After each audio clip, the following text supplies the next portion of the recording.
ప్రధానంగా జగన్మోహన్ రెడ్డికి సంబంధించి అంటే ఆయన టార్గెట్గా ఈ లిక్కర్ కేసుకి సంబంధించి ఏదో జరుగుద్దని చెప్పి ఒక 2 నెలల నుంచి పెద్ద ఎత్తున చర్చ జరుగుతుంది. విజయసాయి రెడ్డితో మొదలు పెడితే మొన్న సజ్జల శ్రీధర్ రెడ్డి వరకు ఒక్కొక్కరిని తీసుకొచ్చి విచారిస్తూ ఉన్నారు. ఇప్పుడు జగన్మోహన్ రెడ్డి చుట్టూరు ఉన్నటువంటి కొంతమంది వ్యక్తులు వాళ్ళని కూడా వాళ్ళ ఇంట్లో ఏదో మిస్ అయ్యారు, సాక్షికి సంబంధించిన డేటర్ ఇంట్లో ఉన్నారని పెద్ద ఎత్తున చర్చలు జరిగినాయి. ఇప్పుడు మళ్ళీ ఈ కేసుని ఈడీకి ఇస్తున్నారు, లేదంటే ఈడీ దీన్ని తీసుకుంటుందో, ఎందుకు ఈ రకంగా బొంబాడింగ్ జరుగుతుంది? బీజేపీ ఏమన్నా అంటే ఈడీ ఎంటర్ అవుతుందంటే ఖచ్చితంగా బీజేపీ ప్రజెన్స్ లేకుండా అలా అయితే జరగదు కదా. ఎలా చూడాలి అసలు దీన్ని? ఫస్ట్ తెలుసుకోవాల్సింది అంటే సిట్టుతో ఏ పని అవ్వదు ఆంధ్రప్రదేశ్లో, ఇంకోసారి ప్రూవ్ అవుతుంది. అయిందా లేదా? ఎందుకు ఏ సిట్టుతో అయినా మీకు ఆంధ్రప్రదేశ్లో పని అయిందని ఒకటి చెప్పండి. అలా గంటా శ్రీనివాసరావు, ఎన్ పాత్ర గారు తగుల దగ్గర నుంచి మొదలెట్టండి. ఏ సిట్టుతో ఒక అవుట్కమ్ వచ్చిందా? వివేకానంద రెడ్డి మర్డర్ అవుట్కమ్ ఉందా? లేదు. ఏదని చెప్పండి. వీళ్ళతో మళ్ళీ అదే అవ్వదు. కానీ అప్పుడు ఎందుకు తగ్గుతున్నామ్మా అని ఈ 3 నెలలు ఈ ఛానల్లో అలౌ చేయడానికి 4 నెలలు బట్టి లెక్కరు స్కాము దాని ఆవశ్యకత అని వెళ్ళమండి.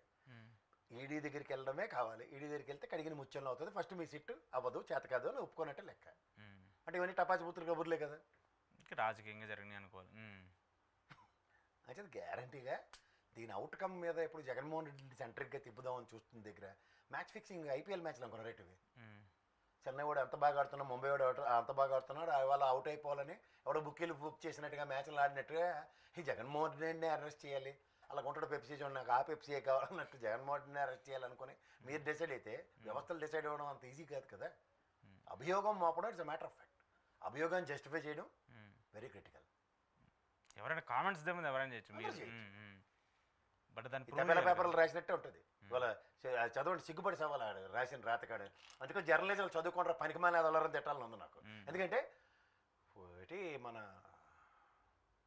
విశాఖని ఏమంటారంటే కోస్టల్ కారిడార్. ఆ కోస్టల్ కారిడార్లో ఇంకా మరి పెట్టుబడులు వెల్లువట అని హెడ్డింగ్ ఇట్టి లోపల మ్యాటర్ లేదు సంప్రదిస్తున్నారు. సంప్రదింపులేట 33,50,000 ఒప్పందాలు ఉన్నాయి. ఎవరికి చేరుకుంటే ఆడు వచ్చి 7 సార్లు నా సంగతి ఏంటని అడుగుతుంటాడు. గతం నుంచి చాలా ప్రభుత్వాలకు సంబంధించి జరిగిన అలాగే ఉంటాయి వార్తలు. ఏడో మొదలెట్టాడు. అలా సాక్షి పేపర్లో ఆర్టికల్ రాసుకున్నాడు, తీసుకొచ్చి ఎయిటర్ అట్టాడు. ఆయన మూసేస్తాం, ఇలా ఓఎస్డీ కృష్ణమోహన్ రెడ్డి ఉన్నాడు ఖాళీగా తిరుగుతున్న ముసలుడు పట్టుకొచ్చేద్దాం. ఇలా అనుకుంటే ఇలాగే అనుకుంటూనే ఉండండి మీరు. లాస్ట్ కొండందవి ఎలకనే పడుతుంటారు. 10 ఏళ్ళు 11 నెలలు నడుస్తుంది. రేపు వచ్చే సంవత్సరం పాటు కొబ్బరికాయ కొడతారు. మాకు కొట్టిన దానికి ఏటో సాధించారంటే అలా వాడిని పట్టుకుందామని ప్రయత్నంలో వాళ్ళకి కన్నం పడింది, వాళ్ళలోంచి బయటికి జారుకున్నాడు అని బాగా రాసేస్తారు. అరే వాళ్ళెందుకు వేసారు బాబు, ఆడికి వేయవలసింది, వీళ్ళకి వేసారట్రా, ఈడికి వేయవలసింది, ఆడికి వేసారని మనం మాట్లాడి చేస్తున్నాం. కాదు సార్, ఇది ఏమవుతుంది? ఈడీ వస్తే ఏమవుతుంది? ఇదే ఈడీ సిబిఐ కేసులు ఆయన మీద ఎన్ని ఉన్నాయి, చాలా ఉన్నాయి. ఏమయ్యే అదే ఇది కూడా అవుతుంది. ముందు చేతులు దులుపుకోవచ్చు కదా.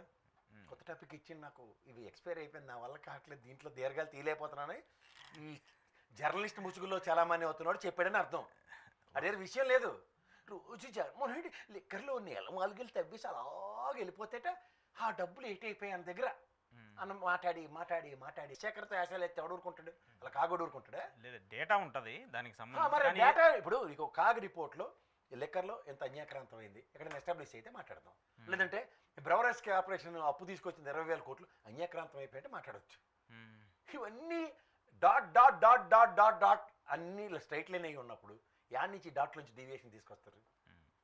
ప్రభుత్వం చేయాలనుకుంటే చేయలేదు సార్, దాన్ని టైం పాస్ అంటారు, టైం వేస్ట్ అంటారు. చేసుకోండి. అంత స్థాయి కలిగిన చంద్రబాబు నాయుడు గారు ఈ ప్రభుత్వం స్థాపించి టైం వేస్ట్ చేస్తున్నారా టైం అనేది మా బాధ. సరే, టైం వేస్ట్ చేస్తున్నారా, టైం క్రియేట్ చేస్తున్నారా? ఇప్పుడు సరే ఆయన చేస్తున్నారా, లేదంటే ఆయన వెనకాల ఉండి ఇంకెవరన్నా పొలిటికల్ గా ఎలా? ఇప్పుడు మీరు ఏదో ఈడీ అనగానే బీజేపీ ఏం సార్ ఇది? ఈడీ అంటే బీజేపీ తగరాల. ఇప్పుడు ఫస్ట్ నీకు ప్రాపర్ ఎస్టాబ్లిష్ అయిన తర్వాత అప్పుడు సిబిఐ ఈడీ. సరే ఏదైనా సరే అప్పుడు వాళ్ళు మీకు ఒక మాట చెప్తున్నాను. ఐటీ ఫస్ట్ చెప్దాం.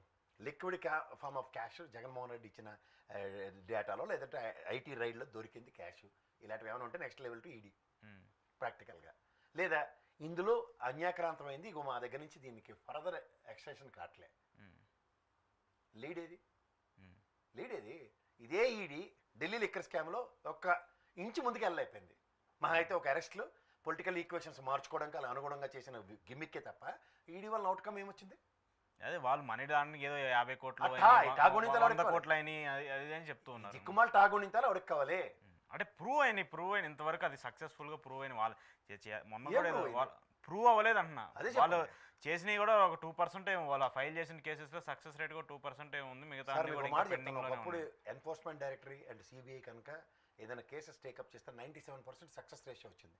కానీ ఆఫ్టర్ 2014 నుంచి 97% మెజరబుల్ ఫైల్ చేసి 3% సక్సెస్. అవును. ఎక్కువ failures కనిపిస్తుంది. అవన్నీ కూడా ఇంకా ఆన్గోయింగ్ అవుతాయి sir, that is but endless nonsense, that's what I saying.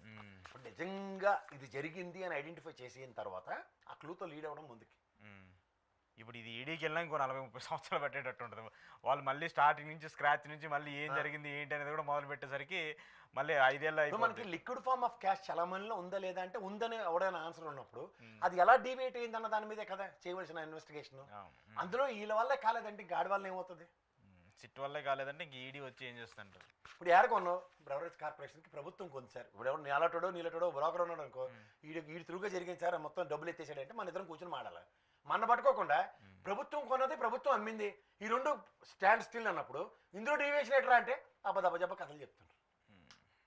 సరే ఏమో మరి నేలమాలిగలు ఏమో మారి నేలమాలిగలు వెనకాల కథలన్నిటికీ మనం ఎక్కడ ఎట్లా సార్ సినిమాలు ఎక్కడ చూడడం? మీరు అదే అంటున్నారు, ఎవరో అల్లారని ఆ అభియోగాన్ని ఇప్పుడు జగన్మోహన్ రెడ్డి మోస్తున్నాడు లేదా? మోయించండి. మరి తప్పదు ఇక. మరి వాళ్ళు ఇప్పుడు తీసుకెళ్ళి నా మొగాన్ని వేస్తారు, కడుక్కోవాల్సింది ఏంటంటే బురద కడుక్కుంటాడు ప్రసాద్ అని వార్త రాస్తే నేనేటి చేయాలి? మనకి తప్పదు. ఎవడేమన్నాడు నీకు బురద అన్నది మాట్లాడుతుంటే? జనాలు అది చూడరు కదా ప్రసాద్ గారు. ఇప్పుడు జనాలు బురద వేస్తున్నాడు ఎవడో కనుక్కోండి ఫస్ట్ అని చెప్పండి. అరే మీరు నా మీద బురద వేశారు సార్, ప్రసాద్ గారు బురద కడుక్కుంటున్నాడు, బురదలో పడ్డాడు అని న్యూస్ కవరేజ్ చేస్తుంటే ఏడు చేయలేరు. బురదలో పడ్డావా ఎవడేసాడు అంటే, సార్ నాకు ఇది చెత్తగాడు నా నెత్తిని పోసాడు సార్ ఈ చెత్త అంతా అని నాకు చెప్పడానికి అవకాశం ఇవ్వకుండా ప్రజలు ఏం చూస్తున్నారు, ఆయన మీద బురద పడిందా లేదా అని అదే చూస్తున్నారు. అట్లానే చూస్తారు. బురద పడి తప్పలు కొట్టేసి ముసలి బ్యాచ్ కూర్చొని బురద వేసారు కదా కడుక్కో నువ్వు అని సమాధానం చెప్తుండ్రు. అట్లా నేను ఎందుకంటే ద ఫ్రీక్వెంట్ ఆఫ్ ఇష్యూస్ చూస్తున్నాం కదా, అప్పుడు స్టార్టింగ్ నుంచి ఇప్పటి వరకు ఫ్రీక్వెన్సీ చూస్తున్నారు సార్.